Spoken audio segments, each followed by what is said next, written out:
MP3 é um formato patenteado de codificação digital que usa meios de compressão com perdas e é a forma mais comum para se referir aos códigos de compressão de áudio MPEG-1 ou MPEG-2 camada 3.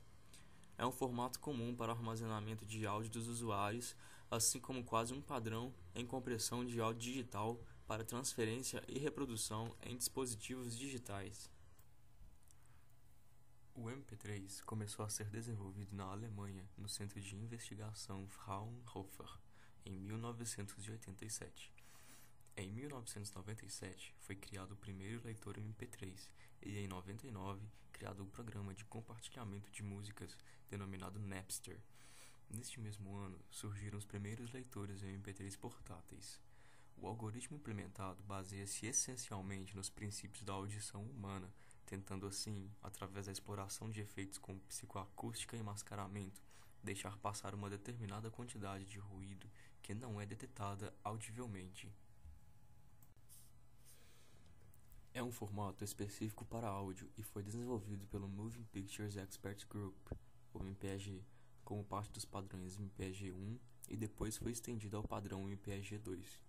Os primeiros padrões de áudio foram desenvolvidos por muitos grupos de engenheiros, além da já citada Fraunhofer, também na Universidade de Hannover, nos laboratórios AT&T Bell, Thomson Brand e no SET, entre outros. O uso do MP3 como algoritmo de compressão com perdas foi feito para reduzir significativamente a quantidade de dados demandada para representar a gravação de áudio e ainda assim soar como uma reprodução fiel do áudio original para a maioria dos ouvintes. Um arquivo de MP3 criado com taxa de 128 kilobits por segundo resulta num arquivo que é aproximadamente 1/11 do tamanho do arquivo de CD criado do áudio original. Um arquivo de MP3 também pode ser construído com taxas de bits maiores ou menores, com qualidade resultante maior ou menor, que será explicado adiante. Desde sua publicação, em 1992, o MP3 passou de uma parte quase desconhecida de um formato de compressão de vídeo para a onipresença que a maioria das marcas e fabricantes quer obter no mercado. É totalmente difundido e os players estão presentes na maioria dos dispositivos eletrônicos. E com o advento da internet, surgiram implicações controversas relacionadas à propriedade intelectual e direitos autorais pela facilitação de download de arquivos no formato MP3 sem permissão. Podemos começar a explicar como funciona a compressão MP3 pela afirmação de que é um processo que elimina partes do trecho de áudio que não são percebidos normalmente pelo ouvido humano. Dependendo do número de shows aos quais você foi, seus ouvidos podem ser mais ou menos sensíveis para a sua idade. Mesmo se eles estiverem perfeitamente saudáveis, a audição humana é limitada. Muitos testes feitos mostram que o alcance da audição varia de 20 Hz a 20 kHz. Os ouvidos são mais sensíveis entre 2 kHz e 5 kHz e podem detectar variações ao passo de 2 Hz, que é a chamada resolução efetiva da audição. À medida que a pessoa envelhece, as células sensitivas do ouvido se danificam e a percepção de altas frequências é reduzida. A maioria dos adultos não consegue ouvir acima dos 16 kHz. Essa é apenas uma das limitações físicas da audição humana. O cérebro também tem um papel importante na filtragem e análise dos sinais enviados ao nervo auditivo. A ciência que estuda como percebemos o som é chamada de psicoacústica e foram descobertos alguns efeitos auditivos bastante úteis para a compressão MP3, que se baseia, por exemplo, no mascaramento em frequência e temporal para funcionar. Imagine dois sons de frequência próxima, supondo 100 Hz e 110 Hz, mas com níveis de intensidade diferentes. Se reproduzido sozinho, o som mais fraco será perfeitamente audível, mas somente o mais forte será ouvido se ambos forem reproduzidos simultaneamente. O processo de cobrir uma frequência com uma próxima, mas que não seja idêntica, é chamado de mascaramento em frequência. Sons transitórios e intensos de curta duração podem mascarar sinais mais fracos por um curto período de tempo. Esse efeito é conhecido como mascaramento temporal e também é usado na compressão MP3. Para estudar o processo de compressão, vamos supor um arquivo MP3 seja mostrado na mesma frequência que um CD padrão, em 44,1 kHz.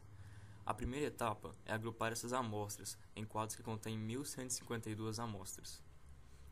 Esse número é uma herança do processo da camada 2, para se evitar problemas de compatibilidade. Tecnicamente, os quadros de camada 3 são divididos em 2 grãos de 576 amostras. Daí, essas amostras passam através de um banco de filtros que divide o sinal em 32 blocos de frequências. Essa é outra acomodação à camada 2, que realmente dividia o sinal em 32 bandas, enquanto na camada 3, subsequentemente, essas 32 camadas são divididas por um fator de 18, criando 576 bandas menores. Cada uma dessas bandas contém 1 sobre 576 do espectro de frequência do sinal original. Nesse estágio, a transformada discreta em cossenos e a transformada discreta de Fourier são aplicados paralelamente. A transformada discreta de Fourier, através do algoritmo da FFT, é usada na análise das funções para transformar as bandas de frequência em informações que podem ser utilizadas pelo modelo psicoacústico do codificador.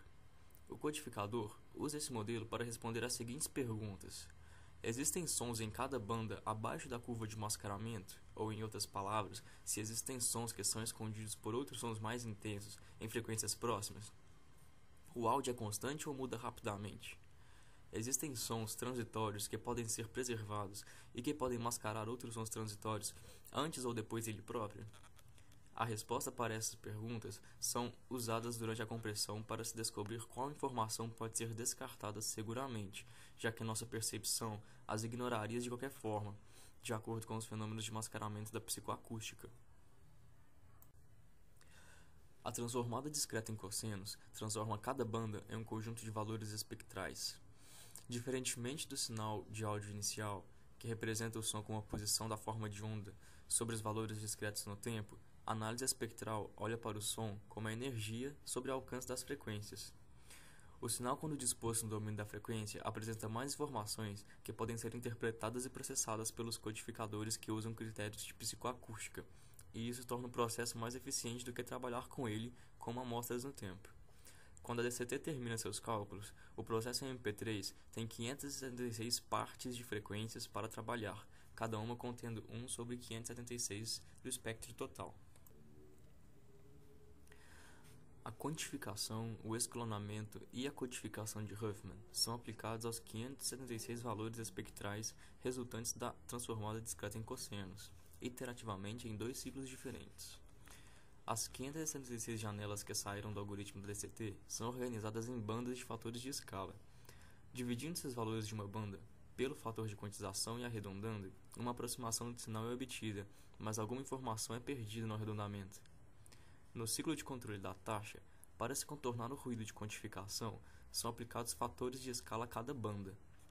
O sistema começa com um fator de escala 1 para cada banda.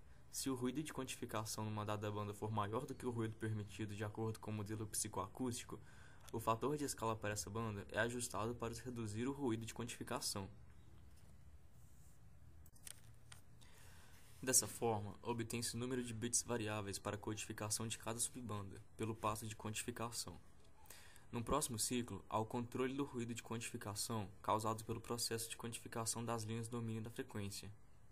O objetivo é manter o ruído de quantificação abaixo do limite de mascaramento, que é o ruído permitido pelo modelo psicoacústico. Em seguida, os valores quantificados sofrem codificação de Huffman. Cada subdivisão do espectro de frequência pode ser codificado com a utilização de diferentes tabelas, de modo a se adaptar e otimizar o processo de codificação a diferentes estatísticas dos sinais de áudio. O processo de descodificação em MP3 tem 3 partes principais: decodificação de sequências de bits, desquantificação e mapeamento frequência-tempo. A primeira parte sincroniza a sequência de bits codificada e extrai os coeficientes de frequência quantificados e qualquer outra informação sobre cada trama. A desquantificação reconstrói os dados perceptualmente idênticos a partir dos coeficientes de frequência gerados pelo bloco da DCT durante a descodificação. O mapeamento frequência-tempo constrói o sinal de saída áudio-PCM a partir dos coeficientes desquantificados. A DCT inversa transforma os coeficientes em sinais de subbanda no domínio do tempo. Após essa etapa, a síntese do banco de filtros de subbanda é aplicada aos sinais de subbanda para formar o sinal áudio PCM de saída, e assim tem-se a decodificação. A associação do formato MP3 com a internet permitiu uma poderosa distribuição de música online, o que revolucionou o mundo da música.